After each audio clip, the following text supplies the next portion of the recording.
Turmushga chiqayotganimda onam aytgandilar, Toshkent bo'lsa ham bir qadam uzoq, kelib ketishing, ota-onangni sog'inganingda yugurib kelishing bor degan paytlari yo'q. Men kelib ketaman.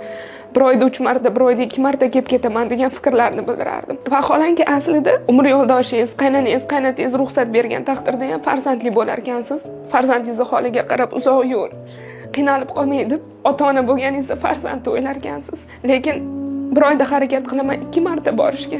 Har borganimda ota-onamni qarayotganligini bilib kelaman.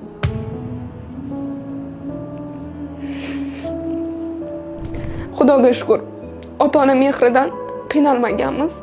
Lekin biron bir xursandchiligingizga sherik bo'layotgan, haqiqatan yurakdan samimiy xursand bo'ladigan inson bir kun yo'q bo'lib qolishidan qo'rqaman to'g'risi.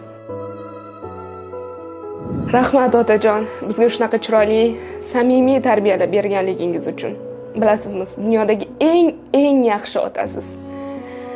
Sizni dunyolarga alishmayman. Boringizga shukr. Sen hammasiga erishasan, sen eng munosibisan degan gaplaringizni har doim aytib turishingizni xohlayman.